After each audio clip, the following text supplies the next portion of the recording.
Hello students, welcome to my new video. Today we will discuss relative stability of superoxide and peroxide. Dear student, कुछ questions जो हैं बच्चों ने हमसे पूछे थे. क्वेश्चन ये है, देखिए, determine the relative stability and magnetic nature of the superoxide and peroxide. अगर आपके पास में ये क्वेश्चन आता है, ऑब्जेक्टिव टाइप का भी ये क्वेश्चन बन सकता है और डिस्क्रिप्टिव टाइप का भी ये क्वेश्चन हो सकता है. तो इसमें आपका बेस क्या होगा इसके क्वेश्चन को सॉल्व करने का.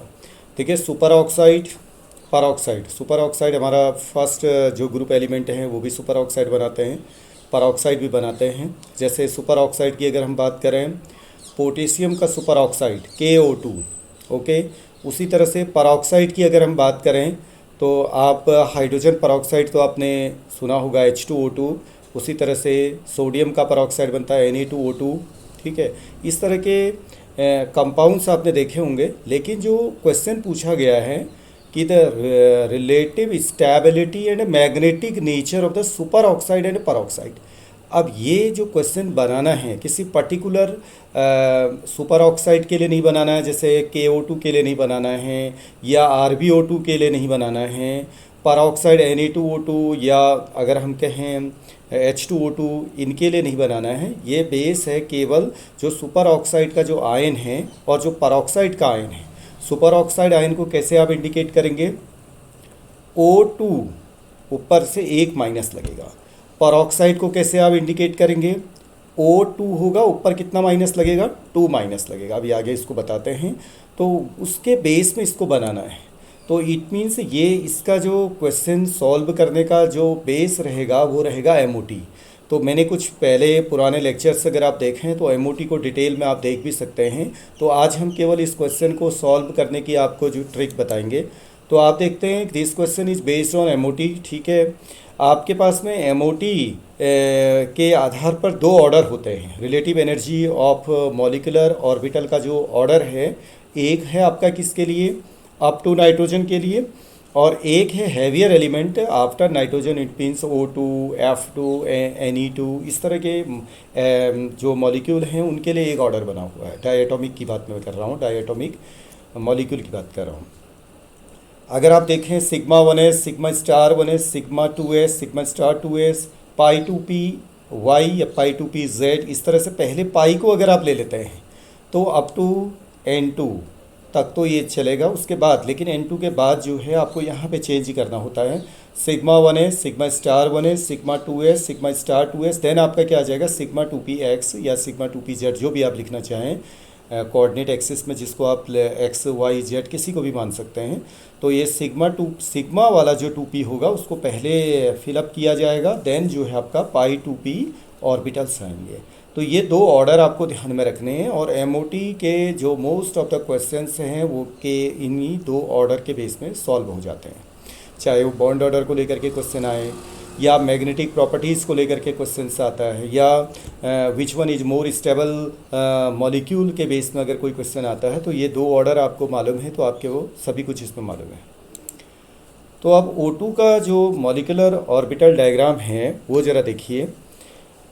O क्योंकि बेस हमारा यहाँ पर पेरोक्साइड, और अगर आपको सुपर ऑक्साइड दिया हुआ है, ठीक है, सुपर ऑक्साइड में आपको क्या करना है? O2 पे ऊपर एक नेगेटिव होगा. पेरोक्साइड में क्या होगा? O2 होगा, ऊपर 2 नेगेटिव होगा. तो इट मीन्स हमारा बेस क्या है? Molecular orbital diagram of O2. अगर आपको वो आता है तो समझ लीजिए आपको ये क्वेश्चन बहुत आसानी से बन जाएगा. तो ये एक हमने डायग्राम बनाया हुआ देखिए, जिसमें कि हमने जो 1s के ऑर्बिटल है उसको शो नहीं किया, हमने 2s से स्टार्ट किया. देखिए 2s 2p. तो आपका सिग्मा 1s और sigma star 1s, it means sigma bonding और सिग्मा एंटी बॉन्डिंग 1s के दोनों को छोड़ करके 2s से हम स्टार्ट कर रहे हैं. देखिए आपके 2s में 2 इलेक्ट्रॉन हैं. 2s में 2 इलेक्ट्रॉन दोनों तरफ, ये ऑक्सीजन एटम को इंडिकेट कर रहे हैं. ठीक है, बीच में जो है मॉलिक्यूल को इंडिकेट कर रहे हैं. ओके, तो आपका जो ऑक्सीजन में अगर आप वैलेंस ऑर्बिट की बात करते हैं तो उसमें आता है आपका कितना? 6 इलेक्ट्रॉन होते हैं. तो 2s2 और 2p क्या होता है? 4 होता है. तो 2s2 2p 4 आप जब बनाते हैं तो उसका फिर मॉलिक्यूलर ऑर्बिटल डायग्राम अगर बनाएं तो दोनों इलेक्ट्रॉनों को क्या करते हैं? आप क्लब करते हैं. क्लब करने के बाद जो आउटर मोस्ट में जो इलेक्ट्रॉन हो जाते हैं, टोटल कितने हो गए आपके? 6. तो दोनों एटम हैं, दोनों एटम के अगर 6 इलेक्ट्रॉन हैं तो टोटल करके कितने हो गए 12। तो आपने 12 इलेक्ट्रॉनों को O2 के मॉलिक्यूल में अकोमोडेट करना होता है। बीच में आप देखिए O2 का मॉलिक्यूल है, तो इसमें 12 इलेक्ट्रॉनों को कैसे अकोमोडेट करेंगे? पहले जो है सिग्मा बॉन्डिंग ऑर्बिटल होगा 2s का, फिर उसका ही एंटी बॉन्डिंग होगा। देन आपका क्या आएगा, जो 2p है उसका आपका बॉन्डिंग होगा। देन उसके बाद क्या आ जाएगा, आपका पाई का बॉन्डिंग होगा, उसके बाद उसके एंटी बॉन्डिंग। तो ये ऑर्डर है, उसमें 12 इलेक्ट्रॉनों के जो वैलेंस इलेक्ट्रॉन है 12, उनको आप एकोमोडेट करेंगे। देखिए 12 इलेक्ट्रॉनों को पहले बीच में ऑर्डर आप लिख लीजिए। देन आपको क्या करना है, 12 इलेक्ट्रॉनों को उसमें एकोमोडेट करना सीरियली। देखिए 1 2 3 4 5 6 7 8 9 10 11 12। तो 12 इलेक्ट्रॉन जब हमने इसमें फिलअप किए तो आप देखिए जो लास्ट का एनर्जी मॉलिकुलर ऑर्बिटल आप देख रहे हैं पाई 2px पाई 2py, या कहें कि पाई स्टार जो एंटी बॉन्डिंग के ऑर्बिटल है उनमें 1 1 इलेक्ट्रॉन है दोनों में, ठीक है ना। तो 1 1 इलेक्ट्रॉन इंडिकेट करते हैं कि ये अभी अनपेयर्ड हैं। अनपेयर्ड होना माने इनका नेचर अभी पैरामैग्नेटिक बना हुआ है। ओके, यही अनपेयर्ड नेचर जो है इस O2 मॉलिक्यूल को जो है क्या करता है, मैग्नेटिक नेचर, कौन सा मैग्नेटिक नेचर देता है, पैरामैग्नेटिक नेचर देता है। नाउ अब आपको बनाना है इसी के बेस में O2 नेगेटिव बनाना है। O2 नेगेटिव अगर हम कहें तो क्या हो जाएगा, O2 है एक नेगेटिव लगा हुआ है तो वो हो जाएगा आपका सुपर ऑक्साइड। तो देखते हैं इस सुपर ऑक्साइड में क्या आप करेंगे। देखिए आपने क्या करना है, अब ये आपने देखिए एक O एटम ले लिया हमने और एक O पर एक नेगेटिव लगा हुआ है। O पर एक नेगेटिव होगा माने कितने इलेक्ट्रॉन हो जाएंगे वैलेंस में, जो पहले 6 होते थे अब कितने हो गए 7। देखिए 1 2 3 4 5 6 और ये 7। ओके, तो 7 इलेक्ट्रॉन है। 7 इलेक्ट्रॉन, एक एक्स्ट्रा जो इलेक्ट्रॉन आया कंपेयर टू O एटम के, वो किसकी वजह से आया, जो O पर एक नेगेटिव चार्ज लगा हुआ है। तो इट मीन्स हमारे इलेक्ट्रॉन जो है, एक इलेक्ट्रॉन जो है हमें बेनिफिट हो गया। एक इलेक्ट्रॉन का बेनिफिट अगर हुआ है तो बीच में जो इलेक्ट्रॉन, पहले ऑक्सीजन में हम 12 इलेक्ट्रॉनों को एकोमोडेट कर रहे थे, अब कितने इलेक्ट्रॉनों को एकोमोडेट करेंगे आप, 13 इलेक्ट्रॉनों को एकोमोडेट करेंगे। तो इट मीन्स एक एक्स्ट्रा इलेक्ट्रॉन कहाँ पर आएगा, पाई एंटी बॉन्डिंग में आएगा। तो आप देखिए 1 2 3 4 5 6 7 8 9 10 11 12 13। तो 13 इलेक्ट्रॉन जो है आपका किस में गया, पाई एंटी बॉन्डिंग में गया। यानी कि एंटी बॉन्डिंग का क्या रोल होता है, बॉन्ड का बनने का अपोज करना। आपको ध्यान से सुनना इसको, यहीं से इसकी केमिस्ट्री बनती है, इसके क्वेश्चन सॉल्व होते हैं। अगर आप O2, इससे पहले की जो स्लाइड थी आप देखिए, इसमें O2 का जो हमने एमओ डायग्राम बनाया था, एंटी बॉन्डिंग में 1 1 इलेक्ट्रॉन थे और इसकी वजह से O2 का जो बॉन्ड ऑर्डर आता है वो कितना आता है आपका, 2 आता है। जो मेरे लास्ट लेक्चर है उसमें आप देख सकते हैं, bonding electron minus anti bonding upon कितना करते हैं आप, 2 करते हैं, ठीक है। तो लास्ट अगर आपका जो इलेक्ट्रॉन आता है, इट मीन्स जो जहाँ पर लास्ट इलेक्ट्रॉन आ रहा है आपका हाईएस्ट ऑक्यूपाइड मॉलिकुलर ऑर्बिटल, जिसको कि आप HOMO बोलते हैं, ठीक है। तो आप देख रहे हैं वो एंटी बॉन्डिंग में 1 1 इलेक्ट्रॉन है।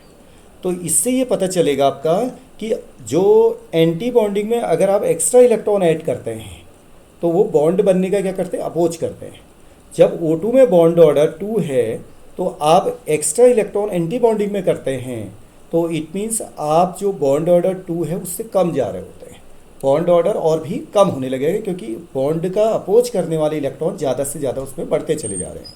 जैसे जैसे बॉन्ड का अपोज करने वाले इलेक्ट्रॉन यानी कि एंटी बॉन्डिंग में इलेक्ट्रॉन आते जाएंगे, जो न्यूट्रल मॉलिक्यूल है उससे बॉन्ड ऑर्डर क्या होने लगेगा, कम होने लगेगा। तो O2 नेगेटिव का अगर अभी आप बॉन्ड ऑर्डर निकालेंगे तो O2 से क्या आएगा, कम आएगा। ओके, तो एक इलेक्ट्रॉन हमने एक्स्ट्रा यहाँ पर पाई एंटी बॉन्डिंग में एंट्री की है इसमें।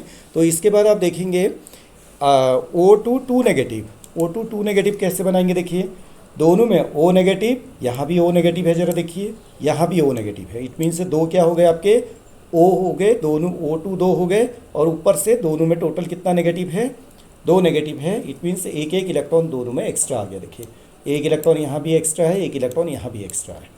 तो जब आप इसमें O2 2 नेगेटिव का मॉलिकुलर ऑर्बिटल डायग्राम आप बनाएंगे तो पाई 2px पाई 2py के जो एंटी बॉन्डिंग ऑर्बिटल हैं उनमें दोनों में एक एक इलेक्ट्रॉन आ जाएगा, तो जिससे वो पूरा का पूरा ऑर्बिटल क्या हो जाएगा, फिल्ड अप हो जाएगा। तो इट मीन्स एंटी बॉन्डिंग में आपके कितने इलेक्ट्रॉन एक्स्ट्रा आ गए, 2 इलेक्ट्रॉन एक्स्ट्रा आ गए। इट मीन्स बॉन्ड का अपोज करने वाले जो इलेक्ट्रॉन हैं अब बढ़ गए हैं।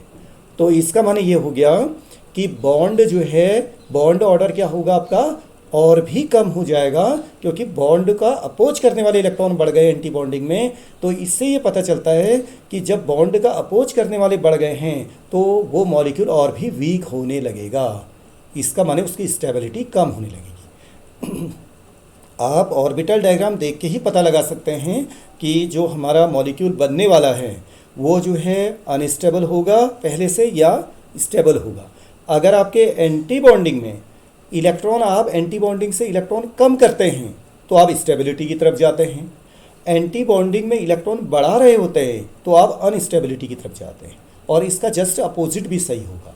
अगर आप बॉन्डिंग में इलेक्ट्रॉन को बढ़ाते हैं तो आप स्टेबिलिटी की तरफ जाते हैं, बॉन्डिंग में इलेक्ट्रॉन को घटाते हैं तो आप अनस्टेबिलिटी की तरफ जाते हैं। दोनों चीज़ें आपको समझनी है। तो इसमें अगर आपको मालूम है न्यूट्रल मॉलिक्यूल में कि लास्ट इलेक्ट्रॉन कहाँ पर है, अगर उसमें एंटी बॉन्डिंग में है और उसमें इलेक्ट्रॉन की प्रोबेबिलिटी है बाहर से इलेक्ट्रॉन उसी में और दोबारा एंट्री होनी है, तो आप अनस्टेबिलिटी की तरफ जा रहे होते हैं। ठीक है। और लास्ट ऑर्बिटल जो है, अगर आपका बॉन्डिंग का है और उसमें इलेक्ट्रॉन अगर आपने एंट्री करनी है बाहर से, तो आप स्टेबिलिटी की तरफ जा रहे होते हैं। ठीक, ओके। तो दोनों में जो डायग्राम हमने देखे उससे क्या पता चला, देखिए O2 नेगेटिव जो सुपर ऑक्साइड है उसमें आपका बॉन्ड ऑर्डर देखिए 1.5 आ गया। जैसा कि मैंने आपको बताया था O2 का जो बॉन्ड ऑर्डर होता है वो 2, आपने एक इलेक्ट्रॉन एंट्री करी किसमें, एंटी बॉन्डिंग में, तो इसमें एक इलेक्ट्रॉन एंटी बॉन्डिंग में एंट्री करते हैं तो 0.5 का लॉस होगा। क्यों 0.5 का होगा, देखिए क्योंकि एक बॉन्ड बनने के लिए 2 इलेक्ट्रॉनों की ज़रूरत होती है, तो एक ही इलेक्ट्रॉन आया तो आधा आपका क्या होगा, लॉस होगा, हाफ लॉस होगा। ओके। तो उसी तरह से आप O2 2 नेगेटिव को अगर आप देखें, देखिए O2 2 नेगेटिव है, इट मीन्स आपने एंटी बॉन्डिंग में कितने इलेक्ट्रॉनों को एंटर किया, 2 इलेक्ट्रॉनों को। इट मीन्स 2 इलेक्ट्रॉन माने एक बॉन्ड को आपने क्या कर देना है, कम कर देना है। तो ऑब्वियसली कि बॉन्ड ऑर्डर हमारा क्या आना चाहिए, 1 आना चाहिए। तो ये क्वेश्चन को देखते ही, देखिए कॉन्सेप्ट इस तरह से आप क्लियर करिए कि क्वेश्चन को देखते ही आपका आंसर बन जाना चाहिए। अगर क्वेश्चन पढ़ते पढ़ते आपके आंसर नहीं, आपको एनालिसिस नहीं हो पा रहा है कि इसका आंसर ये होना चाहिए, तो मुझे तो ये लगता है कि आपको क्वेश्चन छोड़ देना चाहिए, नेक्स्ट क्वेश्चन की तरफ बढ़ना चाहिए। Okay. Now larger bond order indicate higher bond dissociation energy, ये तो बिल्कुल क्लियर है। अगर बॉन्ड ऑर्डर ज़्यादा होगा तो बॉन्ड को तोड़ने में आपको क्या लगेगी, ज़्यादा एनर्जी लगेगी। जब ज़्यादा एनर्जी लगेगी तो ऑब्वियसली कि बॉन्ड डिसोसिएशन एनर्जी क्या होगी, आपकी हाई होगी। Okay. The greater the bond order stronger will be bond and hence greater is the stability. Okay. जो bond order greater, stronger bond and greater stability, all these 3 are directly proportional to each other. एक तरह से bond order ज़्यादा होगा तो bond strength भी ज़्यादा होगी, तो ऑब्वियसली की स्टेबिलिटी भी क्या होगी, बढ़ेगी। Therefore, the stability of the superoxide is more than the peroxide. All these prove that O2 negative, it means superoxide जो है आपका more stable है कंपेयर टू peroxide के। ओके। तो ये एक नाइट्रोजन का भी ऑर्डर हमने दिया है। देखिए अब एक चीज़ और आपको क्लियर करनी है। हम देखते हैं कि जो O2 है, देखिए O2 की रिएक्टिविटी, अगर आपसे कोई क्वेश्चन ये पूछ लेता है कि O2 और O2 2 नेगेटिव में किसकी रिएक्टिविटी ज़्यादा है, एक है आपका O2 यानी कि नॉर्मल ऑक्सीजन और दूसरा है आपका क्या, पेरोक्साइड। ठीक है।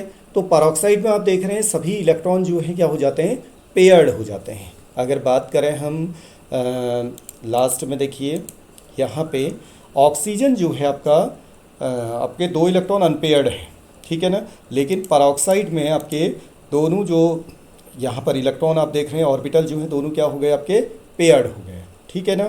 तो इट मीन्स जो रिएक्टिविटी होगी वो क्या, किसकी ज़्यादा होगी, अब O2 की रिएक्टिविटी ज़्यादा होगी पेरोक्साइड के कंपेयर में, क्योंकि O2 में अनपेयर्ड इलेक्ट्रॉन है जबकि पेरोक्साइड में सभी इलेक्ट्रॉन्स के हैं आपके पेयर्ड हैं।